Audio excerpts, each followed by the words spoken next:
அனைவருக்கும் வணக்கம். பல வருடங்களுக்கு முன்னாடி ஒரு ஆங்கிலத்தில் ஒரு கொட்டேஷன் ஒன்று படித்தேன். Henry Ford, whether you think you can, whether you think you can't, either way you are right அப்படின்னு அந்த கொட்டேஷன் சொல்லும். நீ முடியும் என்று நினைத்தாலும் முடியாது என்று நினைத்தாலும் இரண்டுமே சரி. அந்த கொட்டேஷன் நார்மலாக கார்ப்பரேட் சைடில் யூஸ் பண்ணுவாங்க. சுய முன்னேற்றத்துக்கு ரொம்ப முக்கியமான ஒரு கொட்டேஷன் அது. நம்மளுடைய சிந்தனை எப்படி இருக்கோ அதுக்கு ஏற்ற மாதிரி தான் நம்மளுடைய செயல் அநேகமாக அமையும். பாரதியார் அடிக்கடி சொல்கிற மாதிரி நவீன ஆத்திச்சூடியில் பெரிதினும் பெரிது கேள் அப்படின்னு சொல்லுவார். நம்மளுடைய சிந்தனைகள் எப்பவும் எந்த அளவுக்கு உயர்வாக இருக்கிறதோ, எந்த அளவுக்கு பெருசாக இருக்கிறதோ, எந்த அளவுக்கு விசாலமாக இருக்கிறதோ அந்த அளவுக்கு செயல்கள் அமைவதற்கு வாய்ப்புகள் இருக்கு. பல பேர் என்கிட்ட அடிக்கடி கேட்கக்கூடிய, காமெடியாக சீரியஸாக கேட்கக்கூடிய ஒரு விஷயம், பேசினா எல்லாம் சால்வ் ஆகிடுமா? சரித்திரத்தினுடைய பக்கத்தெல்லாம் நீங்கள் புரட்டி பார்த்தீங்கன்னா எந்த ஒரு பெரிய மாற்றம், எந்த ஒரு பெரிய புரட்சி, எந்த ஒரு பெரிய செயல் அப்படின்னு ஒன்று நடந்தாலும் அதற்கு ஒரு முத்தாய்ப்பாக முதலாக பார்த்தீங்கன்னா யாராவது ஒருத்தர் ஒரு பெரிய ஒரு பேச்சு ஒன்று கொடுத்துருப்பார். ஐ ஹாவ் அ ட்ரீம் அப்படின்னு ஒரு டாக். எவ்வளோ பேருக்கு இது இந்த டாக்கினுடைய யார் கொடுத்தாங்க, எங்கே கொடுத்தாங்கன்றது தெரியுமான்னு தெரியல. மார்ட்டின் லூத்தர் கிங் கொடுத்த டாக் இது அமெரிக்காவில். அப்போ அமெரிக்கர்களில் பார்த்தீங்கன்னா கருப்பு இனத்தை சார்ந்தவர்கள் ரொம்ப கீழ் லெவலில் இருந்த ஒரு காலம். அப்போ அவர் எதிர்காலத்தில் இந்த கருப்பு இனம் எப்படி இருக்கணும் அப்படின்றத பற்றி ஒரு 10-15 நிமிஷம் பேசுவார். கூகுளில் போய் தேடி பார்த்தீங்கன்னா ஒரு அருமையான ஒரு talk, I have a dream அப்படின்னு ஒரு டாக் இருக்கும். திரும்பி அந்த வார்த்தையை சொல்லி அவங்களுக்கு ஒரு எழுச்சியை கொடுத்து எதிர்காலம் எப்படி இருக்குன்றதை சொல்லி அந்த எதிர்காலத்தில் எப்படி நம்மளாம் செயல் பண்ணுன்றதை சொல்லுவார். அதுக்கப்புறம் 20-30 வருடங்கள் ஆச்சு அது முழுசாக செயலுக்கு அதற்கப்புறமாக முதல் முறையாக ஒரு கருப்பினத்தை சார்ந்த ஒருவர் அமெரிக்க ஜனாதிபதியாக ஆகி இப்போது முந்தி இருந்ததோட ரொம்ப பெட்டராக இருக்கக்கூடிய ஒரு நிலைமை அப்படின்னு பேசிக்கிறாங்க. அதே மாதிரி இந்திய சுதந்திர போராட்டமாக இருக்கட்டும், நம்மளுடைய மிஷனில் நடந்த பல பெரிய விஷயங்களாக இருக்கட்டும், எல்லாத்துலேயுமே பார்த்தீங்கன்னா முதல்ல உங்களுடைய எண்ணம் எப்படின்றத வார்த்தைகளாக சொல்லக்கூடிய ஒரு விஷயத்துக்கு இருக்கக்கூடிய முக்கியத்துவத்தை நம்ம புரிஞ்சுக்கணும். எதனால் அப்படின்னு சொல்லும் பொழுது ஒரு மனிதரால் முதல்ல சிந்திக்க முடியுதுன்னா, இங்கிலீஷில் எப்பவுமே சொல்லுவாங்க, everything is impossible before someone did it for the first time அப்படின்வாங்க. எந்த விஷயமாக இருந்தாலும் முடியாது என்று நீங்கள் நினைக்கக்கூடிய விஷயம் யாரோ ஒருத்தர் முதல் முறை செய்யும் வரை, ஒரு தடவை செஞ்சுட்டாங்கன்னா அதுக்கப்புறம் இது என்ன ஒரு பெரிய விஷயமா. இதற்கு ரொம்ப முக்கியமாக 1950களில் ரோஜர் பானிஸ்டர்னு ஒருத்தர் இருந்தார். உங்களுக்கு தெரியுமான்றது தெரியாது, திரும்பி கூகுள் பண்ணி பார்க்கலாம். 1950s லண்டன் ஒலிம்பிக்ஸ் நடக்கிறது. அவர் ஆக்சுவலாக ஒரு டாக்டர், அத்லீட் கூட. அந்த ஒலிம்பிக்ஸ் வரைக்கும் 4-minute மைல் அப்படின்னு சொல்லுவாங்க. ஒரு மைல்ன்றது 1.6 கிலோமீட்டர்ஸ். அது 4 நிமிஷத்தில் ஓட முடியாதுன்றது எழுதப்படாத ஒரு விதி. அது மனிதனால் முடியாது.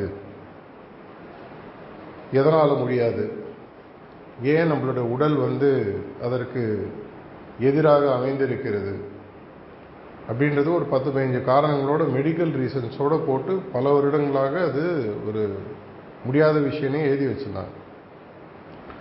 ஆனால் முதல் முறையாக இந்த ஒலிம்பிக்ஸில் ரோஜர் பானிஸ்டர் அவர் என்ன பண்ணுறாருன்னா, அவருடைய பயிற்சிகள் மூலமாகவும் அவருடைய எண்ணத்தின் மூலமாகவும் முதல் முறையாக 4 நிமிஷத்தில் அந்த மைல் ஓடுறார். அந்த 1.6 கிலோமீட்டர்ஸ்ன்றது அவர் அந்த ஒலிம்பிக்ஸில் ஓடி அந்த வேர்ல்டு ரெக்கார்டை கிரியேட் பண்ணி ஒலிம்பிக் ரெக்கார்டை கிரியேட் பண்ண அதே வருஷத்தில் இன்னொரு 30 பேர் அந்த 4 நிமிஷத்தில் அந்த மைலை ஓடுறாங்க. எதனால் அப்படின்னு பார்த்தீங்கன்னா, இவரால் முடியுமா, அப்படின்னா என்னாலையும் முடியும். சார்ஜி மகாராஜ் அடிக்கடி சொல்லக்கூடிய ஒரு விஷயம், எந்த ஒரு மனிதனால் ஒரு விஷயத்தை சாதிக்க முடிந்ததோ அதே விஷயத்தை மற்றவங்களால் கண்டிப்பாக சாதிக்க முடியும். ஒரு மனுஷனால் மாஸ்டராகவோ மாஸ்டர் மாதிரியாகவோ ஆக முடியும்னு சொன்னால் அது எல்லா மனிதர்களுக்கும் சாத்தியம். மனிதர்ன்றது ஆண் பெண் இரண்டும் சேர்ந்தது. இதில் பிரச்சனை நம்மளுடைய எண்ணத்தில் இருக்கக்கூடிய, நம்மளுக்கு நம்ம மேலே இருக்கக்கூடிய ஒரு பற்று, ஃபெய்த். பெரிய பிரச்சனை நம்மளுக்கு இருக்கக்கூடிய விஷயங்கள் அப்பப்போ வெளியிலேருந்து யாராவது சொல்ல வேண்டிய ஒரு விஷயமாக அமைஞ்சு போச்சு. இந்த மாதிரி மீட்டிங்லாம் என்னை பொறுத்தவரைக்கும் இந்த மாதிரி மீட்டிங்லாம் ஒரு விஷயத்தில் பார்த்தீங்கன்னா ரிடண்டன்ட்னு சொல்லலாம் ஆங்கில வார்த்தை. எதனால் இந்த மாதிரி ஒரு மீட்டிங் தேவைப்படுது அப்படின்னா, உங்களுக்கு மேபி உங்களில் சில பேருக்கு அந்த தெளிவு இருக்கலாம். உங்கள் மனதில் எங்கோ ஒரு நம்பிக்கை இல்லை, ஒரு தெளிவு இல்லை. இது இலக்கு, இதை என்னால் சாதிக்க முடியும். நான் மிஷனுடைய குரோத்தை பற்றி எங்கே பேசலை. இங்கே நீங்கள் நிறைய பேர் ஏற்கனவே ப்ரிசப்டர்ஸாக இருக்கீங்க, சில பேர் ப்ரிசப்டர் கேண்டிடேட்ஸ் அப்படின்னு சொல்லி சகோதரர் யோகேஸ்வரன் சொன்னார். ஒரு ப்ரிசப்டர் அப்படின்றது என்ன மாதிரி பணி, இதற்கு நான் முதல்ல தயாராக இருக்கிறேனா, எதற்கு எனக்கு நம்பிக்கை இருக்கிறதா? நான் பாபுஜி மகாராஜுடைய கொட்டேஷன் படித்தவங்களுக்கு தெரியும். ஒரு இடத்துல அவர் சொல்கிறாரு, என்னால் ஒரு கழுதையை கூட ப்ரிசப்டர் ஆக முடியும். இது யாரையும் அவங்கள பர்சனலாக சொல்ல, ஒரு கழுதையை கூட என்னால் ப்ரிசப்டர் ஆக முடியும். ப்ரிசப்டர்ன்றது ஒரு பணி. அதற்கு நீங்கள் தயாராகணும்னா முதல்ல இங்கே தெளிவாக இருக்கும், என்னால் எடுத்து செய்ய முடியும். இன்னொரு இடத்துல பாபுஜி மகாராஜ் சொல்கிறார், ஒவ்வொரு ப்ரிசப்டரும் என்னுடைய அச்சாக நான் உருவாக்குகிறேன். ஒவ்வொரு ப்ரிசப்டர் கேண்டிடேட்டோ அவங்க ப்ரிசப்டர் ஆகும்போது அப்படியே மாஸ்டருடைய பிரதிபிம்பமாக உருவாக்குறோம். அதனால் உடனே கீழே உங்களுடைய டைட்டிலில் மாற்றிக்கிறதுக்கோ யாராவது காலில் தொட்டு அதை மாதிரி சொல்ல வரல. அவருக்கு இருக்கக்கூடிய அனைத்து சக்திகளும் உங்களுக்கு கொடுக்கப்படுகிறது. ரீசெண்டாக நடந்து முடிஞ்ச ப்ரிசப்டர் செமினாரில் இதை பற்றி நான் டீட்டெயிலாக பேசியிருக்கேன். நிறைய டாக்ஸ் ஏற்கனவே ப்ரிசப்டர் குரூப்பில் வந்திருக்கு. இன்னும் சில டாக்ஸ் ப்ராசஸ் ஆகிட்டுருக்கு. மீடியா டீம் ஒன்றுனா கொடுத்துட்ருக்காங்க. அதில் ஒரு இடத்துல நான் ரொம்ப தெளிவாக சொல்லியிருக்கேன், உங்களுக்கு தேவை 2 விஷயம்தான். சங்கல்ப சக்தி. இரண்டாவது, ஆக்சுவலாக 3 விஷயம் சொல்லியிருந்தேன் நான். முதல்ல உங்களுக்கு தேவை சங்கல்ப சக்தி உங்கள் வேலையை செய்கிறதுக்கு.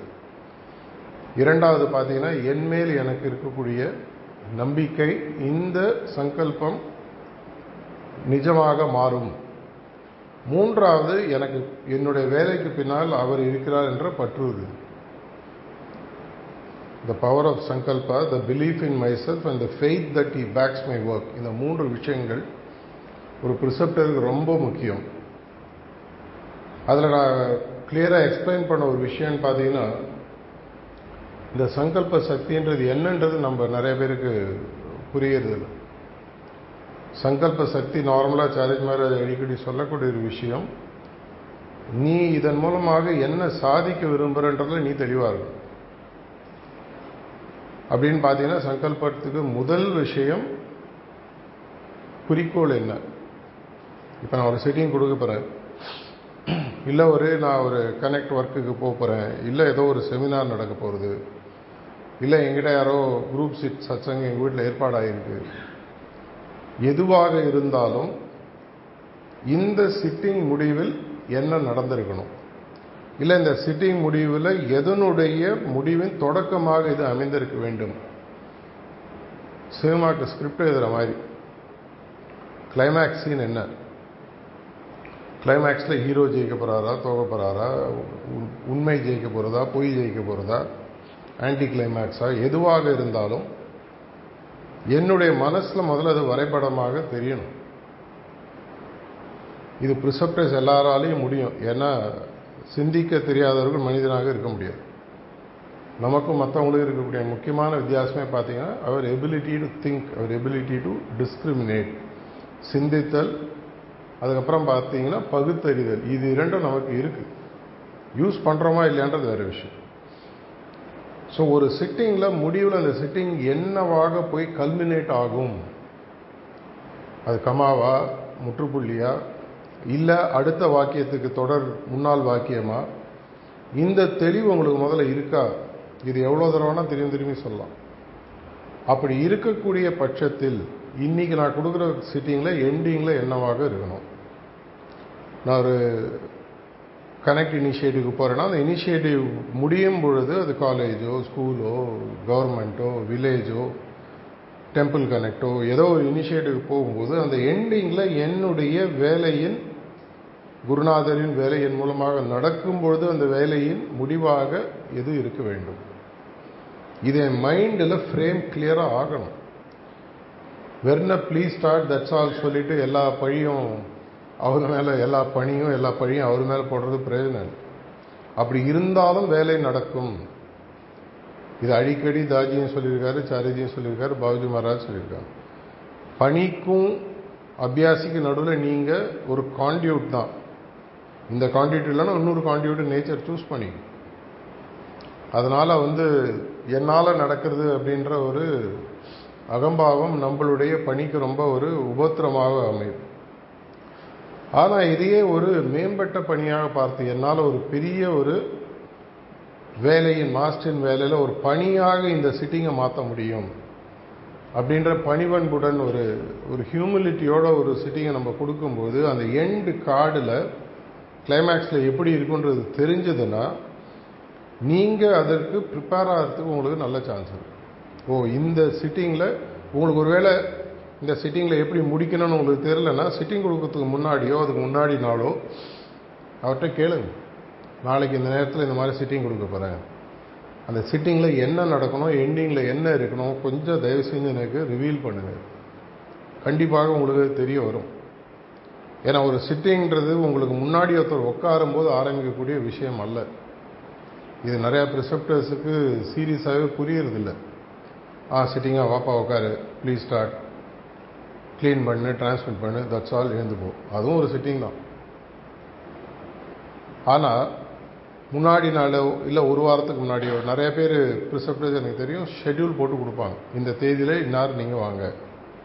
அதுவும் ஸ்பெசிஃபிக்காக இந்த ரீசண்ட் ஜூலை பண்டாராவில் தாஜி தெளிவாக முடிஞ்ச அளவுக்கு வர்ச்சுவலை கட் பண்ணிவிட்டு எல்லாரையும் ஃபேஸ் டு ஃபேஸ் இன்பர்சன் செட்டிங்கும் போக சொல்லியிருக்காரு. இது அநேகமாக ஒரு 85-90% இம்ப்ளிமெண்ட் ஆகிடுச்சு. இன்னும் கொஞ்சம் பேர் அப்படி இழுத்துட்ருக்காங்க. அது அவங்களுடைய பிரச்சனை. அப்படி இருக்கும்பொழுது எனக்கு இந்த தேதியில் இந்த டைமில் ஒருத்தர் சிட்டிங்க்கு வராரு அப்படின்னு சொன்னால் முதல்ல என்னால் அவருடைய கரண்ட் என்ன மாதிரி அவருக்கு பொசிஷன் இருக்குது, அவருடைய கண்டிஷன் எப்படி இருக்குது, இந்த சிட்டிங்கில் நான் என்ன வேலை செய்யணும்,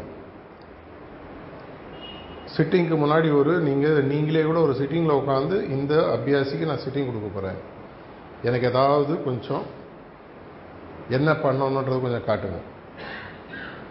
இல்லை உங்களுக்கு கண்டினியூட்டியில் தெளிவு இருந்ததுன்னு சொன்னால், பாபுஜி மகாராஜ் ஒரு அபியாசி ஒருத்தர் சிட்டிங் எடுக்க வந்தாராம்.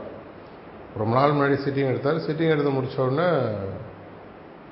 என்னை யாருன்னு தெரியுறதா? நீ யாருன்னு தெரிலப்பா, ஆனால் நீ கடைசியாக என்ன சிட்டிங் எடுத்த, அப்போ என்ன இடத்துல நீ இருந்தால் நான் என்ன ஒர்க் பண்ணேன், இப்போ என்ன நான் ஒர்க் பண்ணியிருக்கேன்றதை அவர் சொல்கிறாராம். சிட்டிங் முடிஞ்சவனும் 2-3 வருஷம் கேப். ஆனால் எந்த அளவுக்கு அவருக்கு கண்ணில் தெரிஞ்சு அந்த அபியாசிட்டு ஹார்ட், இந்த பேர், ஃபார்மு, எந்த ஊர், அடையாள அட்டைகள் இத்தியாதிகள்லாம் அவருடைய கண்ணில் ஒரு முக்கியமாக அவருக்கு தெரியல. அந்த நிலை ரொம்ப உயர்ந்த நிலை. ஸோ அவர் க்ளீனாக அவருக்கு கண்டினியூஷன் தெரியுது. ஒரு வாரம் கழிச்சு வந்தாலும், ஒரு வருஷம் கழிச்சு வந்தாலும், இந்த இடத்துல இருக்கா, இங்கே நீங்கள் ஆரம்பிக்கிறோம்.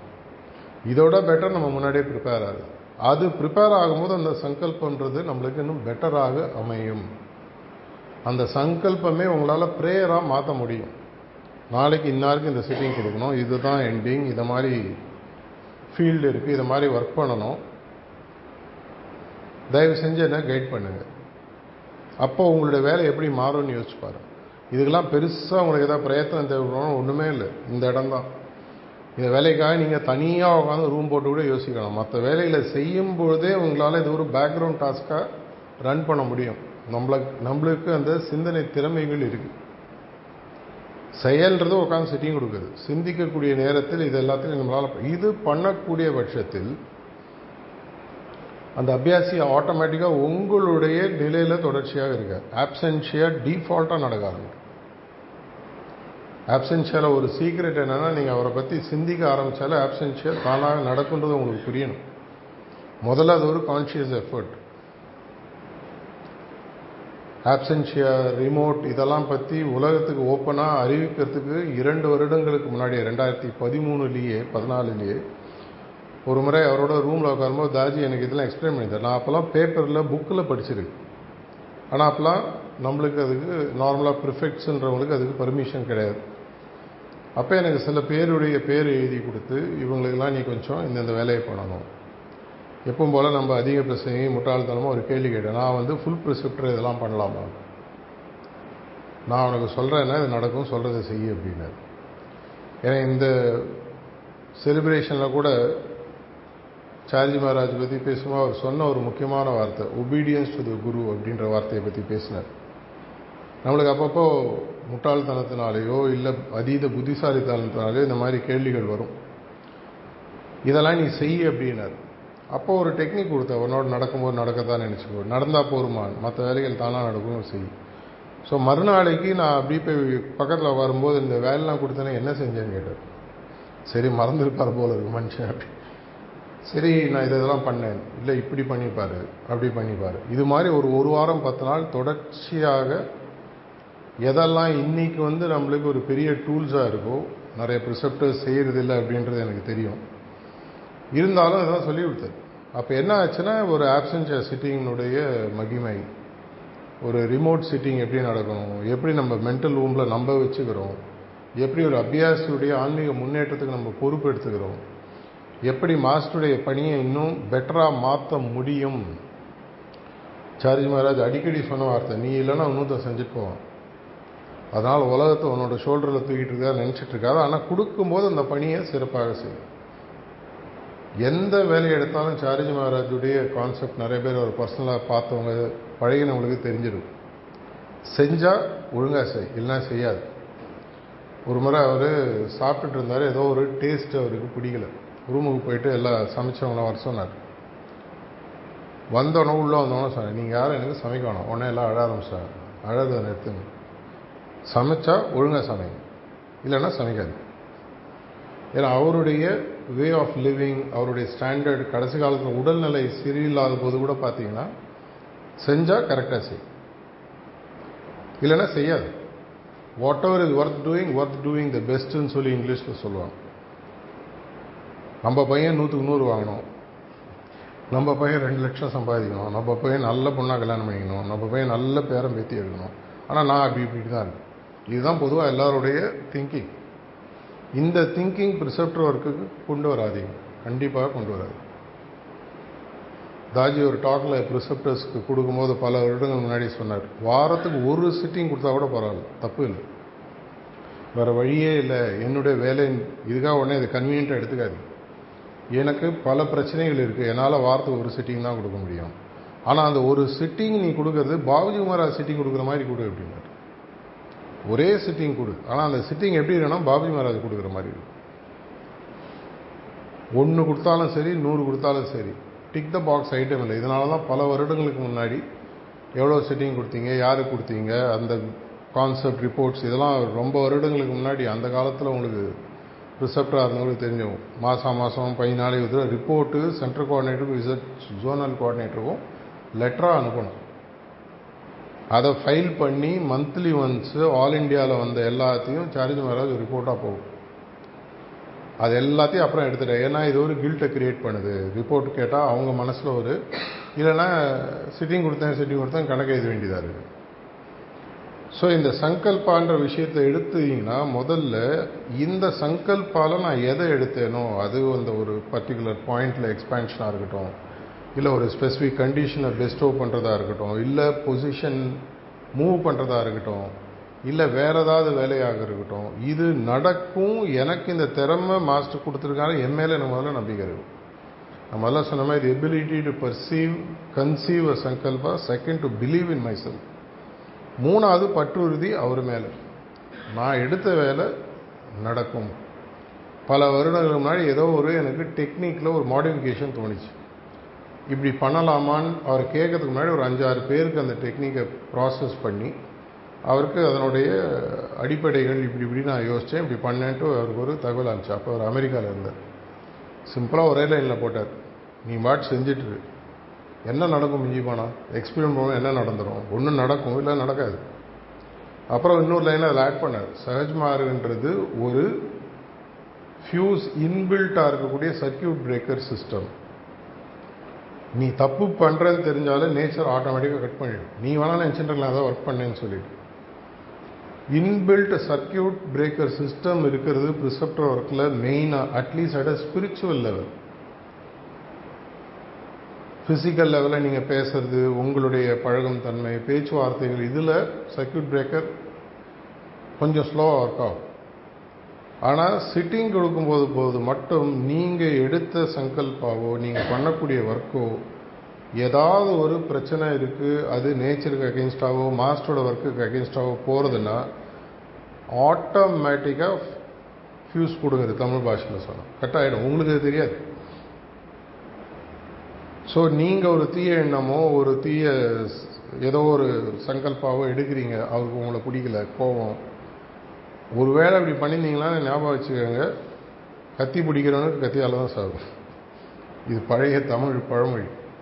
அதனால் இது ஒரு பெரிய ஒரு புனிதமான வேலை. இந்த 3 விஷயங்கள் எனக்கு தெளிவாக இருக்கிற பட்சத்தில் நீங்கள் கேண்டிடேட்டாக இருந்தாலும் சரி, பல வருடங்களாக ப்ரிசெப்டராக இருந்தாலும் சரி, உங்களுடைய வேலைன்றது எவ்வளோ சிட்டிங்கிறது முக்கியம் இல்லை. ஒவ்வொரு சிட்டிங்கும் மாஸ்டர் கொடுக்குற மாதிரி இருக்கும்.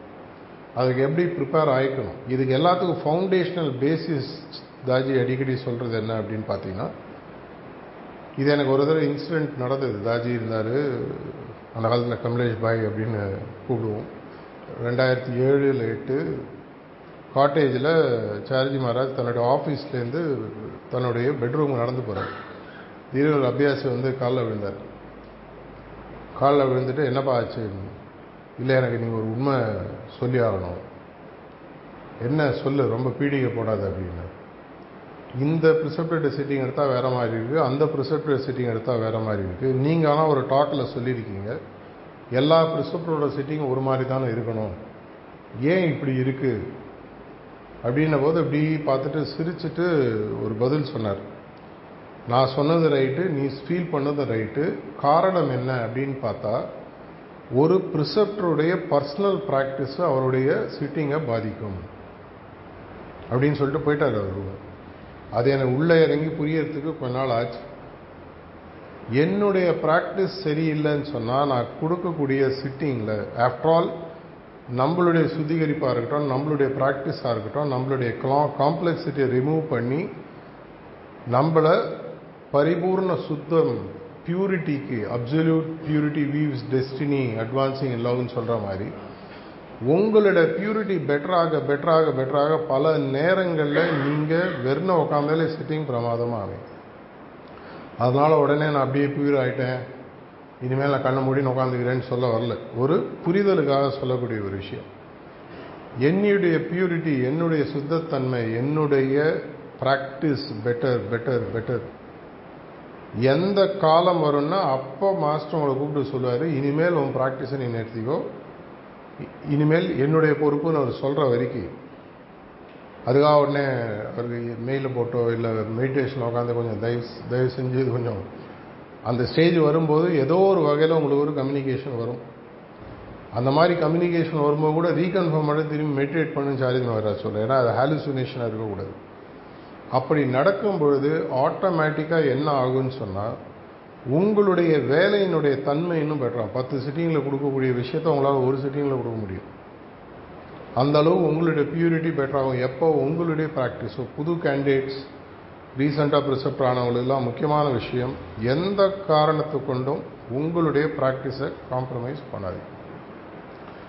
ப்ராக்டிஸ்னுடைய பேசிக், மெடிடேட்டிவ் ஸ்டேட்னுடைய பேசிக்ஸாக இருக்கட்டும், உங்களுடைய புரிதல், ஹார்ட்ஃபுல்னஸ் மூமெண்ட்டை பற்றிய புரிதலாக இருக்கட்டும், உங்களுடைய பேச்சு தன்மை. இப்போ அடிக்கடி நான் பார்க்கக்கூடிய முக்கியமான விஷயம், பல ப்ரிசெப்டர்ஸ்னுடைய பேச்சு தன்மை, நான் திறமைன்னு சொல்லல, பேச்சு தன்மை கொஞ்சம் மங்கலடிக்க ஆரம்பிச்சு. ஆல் இண்டியா லெவலில் இது வரக்கூடிய ஃபீட்பேக்ஸ். ஏன்னா நிறைய நாங்கள் ரீஜனல் ஃபெசிலிட்டேட்டர்ஸ்லாம் பேசுவோம்.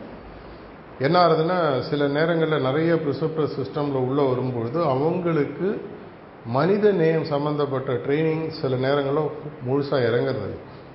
புது கேண்டிடேட்ஸுக்கு ஹார்ட்ஃபுல் கம்யூனிகேஷன் எல்லாமே பேஸாக செட் ஆனாலும் அதை செயலாக மாற்றும் பொழுது அவங்களுக்கு அந்த இதனால தான் அடிக்கடி நாங்கள் எல்லாருக்கும் சொல்கிறது, ஏற்கனவே நீங்கள் இது வரைக்கும் ஹார்ட்ஃபுல் கம்யூனிகேஷன் அட்டன் பண்ணனா தயவு செஞ்சு ப்ரோக்ராம் அட்டன் பண்ணுங்கள். ரெஃப்ரெஷர் ப்ரோக்ராம் கம்ப்ளீட் பண்ணுன்னா கம்ப்ளீட் பண்ணுங்கள். உங்களால் ஒருவேளை பிரச்சனைகள் இருக்குன்னா அட்லீஸ்ட் எப்படி ஓவர் கம் பண்ண முடியுன்றது பாருங்கள். ஹோப் ப்ரோக்ராம் மாதிரி இது மாதிரி ப்ரோக்ராம் எதற்குன்னா நம்மளுக்கு அப்பப்போ ஒரு கிரவுண்டிங் தேவைப்படுது. அப்பப்போ போய் தரையை தொட்டுடுவார், ஐயோ இதுதான் நிதர்சன உண்மை, இதுதான் நடக்குது, இப்படி தான் நான் ஒரு அபியாசியாக இருக்கணும். நான் எப்பவுமே வச்சுருக்கிற ஒரு ஐடி கார்டு, என்னோடய ஐடி கார்டு யாராவது பார்த்துருந்தேன், எப்போ அபியாசி ஐடி கார்டு தான் இருக்கும். நான் ப்ரிசெப்டர் ஐடி கார்டு கையில் வச்சுக்கிறது. ஒரு சார்ஜ் மகாராஜ் பார்த்துட்டு கேட்டார், உனக்கு தான் ப்ரிசெப்டர் ஆகிட்டு ஏன் எதுங்க வச்சுட்டு இருக்கு அப்படின்னு. நான் சிரிச்சுட்டே அவர்கிட்ட சொன்னேன், இது சாஸ்வதம், இது உங்களால் என்கிட்ட எடுக்க முடியாது, நானாக விட்டா இல்லை வழியாது. அது தஞ்சாவூர் பாஷையில் திட்டினார், அது வேறு விஷயம். அந்த ஐடி கார்டை தான் நான் நீங்கள் வச்சுட்டுருக்கேன். நிறைய பேர் என்ன கேட்பாங்க, ஆனால் நீங்கள் தான் ப்ரிசெப்டர் இதே வச்சுருக்கீங்க, இது எனக்கு நல்லாவே தெரியும் நிரந்தரம். இது எனக்கு அப்பப்போ சொல்லும், இது என்ன உனக்கு தேவையோ அதை நீ ஒழுங்காக செஞ்சிட்டு. ப்ரிசெப்டர்ன்றது ஒரு போஸ்ட், ஃபங்க்ஷனரின்றது ஒரு போஸ்ட், வாலண்டியர்ன்றது நானாக எடுத்த ஒரு விஷயம். ஆனால் அபியாசின்ற அந்த அடையாள அட்டை, அந்த அபியாசியாக நீங்கள் இருக்க வேண்டும் என்பதை உங்களுக்கு மீண்டும் மீண்டும் புரிய வைக்கக்கூடிய ஒரு விஷயம். இது நமக்கு தெளிவாக இருக்கும் பொழுது நம்மளுடைய வேலை ஒரு சீக்ரெட் டியூட்டி. இது ரொம்ப ரொம்ப ஒரு புனிதத்துவம் வாய்ந்த ஒரு வேலை. அதனால் நம்மளுடைய புறசுத்தம், உள் சுத்தம், நம்மளுடைய சிந்தனைகள், நம்மளுடைய செயல்கள் எல்லாமே ஞாபகம் வச்சுக்கோங்க. உலகம் இன்னைக்கு சோஷியல் மீடியா வேர்ல்ட் கண்டினியூஸாக அவங்கள தராசில் போட்டு பார்த்துட்டே இருக்காங்க. ஒரு சின்ன தப்பு வந்ததுன்னா உடனே ஒரு ஃபோட்டோ எடுத்து வீடியோ எடுத்து ஏதாவது ஒரு இடத்துல போட்டு விட்ருவாங்க. இது கண்கூடாக நாங்கள் தினசரி பார்த்துட்ருக்கோம். ஏதாவது ஒரு இடத்துல யாரையாவது பற்றி எங்கேயாவது ஏதாவது சொல்லி விட்றாங்க, உடனடியாக மெயிலாக வருது, கம்ப்ளைண்ட்டாக வருது, வாட்ஸ்அப்பில் ஃபார்வர்டாக வருது. பாருங்கள் இந்த ப்ரிசெப்டர் எப்படி பேசுகிறாரு, பாருங்கள் இந்த ப்ரிசெப்டர் எப்படி சிட்டிங் கொடுக்குறாரு, பாருங்கள் எப்படி. தேவையில்லாத ஒரு விஷயம். 10 வருஷம் 20 வருஷம் 30 வருஷம் ஒரு விஷயமானது நியூஸாக நமக்கு தெரிய வரத்துக்கு அட்லீஸ்ட் 2-3 நாள் ஆகும். ஆனால் இன்றைக்கி இருக்கக்கூடிய காலகட்டத்தில் இப்படி இப்படி பார்க்கறதுக்குள்ள வாட்ஸ்அப்பை ஓப்பன் பண்ணிங்கன்னா எல்லாம் லேட்டஸ்ட்டாக இருக்கும். இதற்காக பயந்துட்டு உங்களை நான் எதுவும் மாற சொல்ல. ஆனால் என்ன ஒரு கேமரா பார்க்குதோ இல்லையோ, யாராவது என்ன ரெக்கார்ட் பண்ணுறாங்களோ இல்லையோ, என்னுடைய பணியானது, ப்ரிசெப்டர் பணியானது பார்க்குறவங்களுக்கு அப்படியே நம்மளோட சிஸ்டமோட ரிஃப்ளெக்ஷனாக இருக்கும். பல பேர் நம்மளுடைய சிஸ்டமில் சேர்ந்து கண்டினியூ பண்ணாததுக்கு முக்கியமான காரணம்னு பார்த்தீங்கன்னா, கண்டினியூ பண்ணுறதுக்காக இருந்தாலும் சரி, கண்டினியூ பண்ணாமல் இருக்கிறதுக்கு காரணம் பார்த்தீங்கன்னா ப்ரிசெப்டர்ஸ் தான். நான் அவர் வீடு சிட்டிங் போனேன், 3 தடவை வரவேணான்னு சொல்லிட்டாரு, புது அபியாசி. அதுக்கப்புறம் நான் விட்டுட்டேன். அவருக்கு உண்மையாகவே ஏதாவது பிரச்சனை இருந்திருக்கலாம். சார்ஜி மகாராஜ் சொன்னார், கடவுளை தவிர வேறு யாருக்கும் நாளைக்கு சிட்டிங்க்கு வான்னு சொல்கிறதுக்கு அதிகாரம் கிடையாது, ஏன்னா நாளைக்கு நீ இருப்பியானது உனக்கு தெரியாது அப்படின்னு சொல்லி ஒரு டாக்கில் சொல்லியிருக்காரு. ஸோ நம்மளுடைய பணியை இன்னும் மேலே மேலே நல்லா செய்வோம். கேண்டிடேட்ஸாக இருந்தால் உங்களுக்கு வாழ்த்துக்கள். இது ஒரு பெரிய ஒரு பணி. எவ்வளோ சிட்டிங் கொடுத்தோன்றது முக்கியம் இல்லை, கொடுக்குற ஒவ்வொரு சிட்டிங்கும் மாஸ்டர் கொடுக்குற மாதிரி பழகிறதுக்கு ஆரம்பிங்க. அதற்கு தேவையான சில விஷயங்களை சொல்லியிருக்கேன். இந்த ப்ரிசெப்டர் செமினாரில் ஒருவேளை நீங்கள் அட்டன் பண்ணினாலும் பண்ணலைனாலும் அதில் சொல்லப்பட்ட கருத்துக்கள் மீண்டும் போய் பாருங்கள். எல்லாமே வீடியோஸாக ரிலீஸ் பண்ணிகிட்ருக்கோம். அடிக்கடி அந்த கம்யூனிட்டியில் நிறைய தகவல்களும் கொடுத்துட்ருக்கோம். மேலும் மேலும் உங்களுடைய எண்ணங்களும் செயல்களும் ப்ரிசெப்டராக இன்னும் ஜொலிப்பதற்கு என்னுடைய வாழ்த்துக்கள். நன்றி.